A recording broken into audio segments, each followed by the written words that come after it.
E algumas doenças, Sara, que às vezes a gente prescreve, né? Atividade física ou proscreve, né? Vamos dizer, a gente Contraindica, né? Contraindica aí, né? Então, assim, a gente sabe hoje que para prevenir, né, a pré-eclâmpsia e diabetes, e quando essas pacientes já têm essas doenças estabelecidas, né, na gravidez, e como que a gente que você tem aí de prescrição, principalmente as mais comuns, né, que hoje tem pré-eclâmpsia, hipertensão gestacional, diabetes. Perfeito. Então, quando a gente pega uma gestante com alguma patologia que não está controlada, a gente faz uma restrição, pelo menos temporária, a exercícios aeróbicos, principalmente. Principalmente pelo fato de que eles aumentam demais a frequência cardíaca daquela mulher. Então, se eu tenho uma mulher com uma doença hipertensiva ou uma pré-eclâmpsia que não está controlada, se eu coloco ela para fazer uma atividade aeróbica, ela mesmo sem o preparo para aquilo dali, a probabilidade de que aquilo ali piore. Então, a gente realmente faz uma restrição de uma atividade aeróbica. Conseguir controlar aquela patologia, a mesma coisa acontece com a diabetes gestacional. Se aquela mulher está com uma diabetes gestacional ou até uma diabetes mellitus anterior à gestação que não está controlada, essa mulher ela tem uma contraindicação relativa a exercícios aeróbicos. Não significa que ela não possa fazer exercícios resistidos, exercícios de fortalecimento.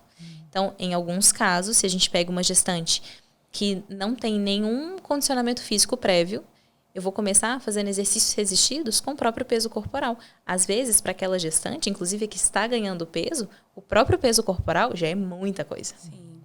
Então, eu realmente vou tentar ir entendendo como está, e por isso é tão importante o acompanhamento, né? O que é complicado disso é que, vou pegar o caso de uma diabetes gestacional mal controlada. Às vezes, essa gestante ela tem um encontro mensal com o obstetra.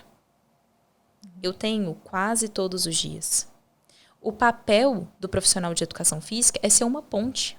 Sim. Eu preciso exigir isso da minha gestante. Eu preciso exigir que ela faça um controle glicêmico. Eu preciso perguntar para ela como estava a sua glicemia em jejum. E depois que tomou o café, você mediu?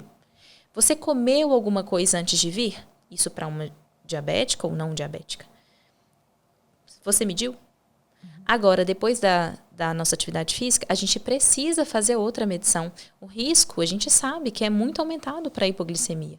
Então, eu sou uma ponte na vida daquela gestante para fazer um bom acompanhamento de pré-natal, né? Então, a gente tem contraindicações relativas, que não significa que aquela gestante deveria ficar em repouso total. Porque o mínimo de atividade que aquela pessoa fizer, melhora o retorno venoso. Então, às vezes, eu já tenho uma gestante que tem uma pré-eclâmpsia ou uma doença hipertensiva e eu coloco ela completamente em repouso. Ela tem que ficar deitada na cama dela. Repouso, inclusive, de atividades do dia a dia. Ela não pode arrumar a própria casa. O risco de tudo, né? Aumenta, de trombose, de trombofilia. Tudo isso a gente quer evitar durante uma gestação. Então, se eu colocar essa gestante, né, nesse caso da hipertensão, colocar ela em pé, fizer uma elevação de panturrilha ali e colocar ela para sentar e levantar da própria cadeira da casa dela, que ela já tem costume de sentar e levantar, talvez seja muito melhor do que falar com ela, você não pode fazer absolutamente nada.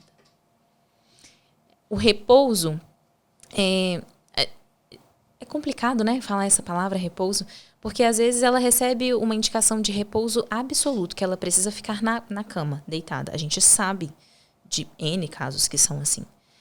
Eu poderia realmente fazer alguns exercícios com essa mulher deitada na cama, de intensidade incrivelmente leve. Eu posso alongar essa mulher e ainda assim ela e o feto têm benefícios com aquilo. Eu acho que é muito importante a gente falar isso, principalmente hoje, com aquelas questões das prematuridades anteriores, né? Sim. As mulheres que têm um colo curto, né? Elas acham que elas têm que ficar paradas, só mexendo os olhos e mal respirar, a mulher respira direito, né? Exato. E a gente sabe que o repouso ao longo da gestação, na verdade, é pior, né? Prejudicial para essa mulher. Essa mulher não tem benefício do repouso, né? E ela pode, inclusive, fazer alguma atividade física. Exato. Ela não tem que ficar parada, né? Exato. Às vezes ela tem um colo curto e desenvolve uma pré-eclâmpsia. E desenvolve uma doença hipertensiva. Por que ficou de repouso? E é isso que a gente disse no início, né? Não é culpa da atividade física, mas também não é culpa da mulher. Porque ela tem medo. E, infelizmente, a gente sabe hoje que a informação é essa. Você não pode fazer nada. E aí a gente cria ainda mais um medo excessivo daquela mulher de fazer tudo. Relato de alunas. Sara, tô com uma dermatite, acho que eu comentei essa com vocês. Tô com uma dermatite, tô de repouso. Aff, Mari. Dermatite. Nada que você fizer de andar na sua casa vai piorar a sua dermatite. Definitivamente. Então, assim, existem de caso, né, assim, de essa questão do repouso, a gente sabe. É necessário, em muitos casos, que essa gestante reduza em 99% a movimentação dela, né, o dia a dia daquela mulher. Mas até que ponto que eu não posso fazer absolutamente nada com aquela gestante? Até por uma questão mental mesmo, né? Sim, de saúde mental dela. E se conseguir fazer algo, é isso que você estava falando. Só posso mexer o olho. Pode fazer nada. E qualquer coisa é culpa dela. Mesmo. Tudo é culpa dela.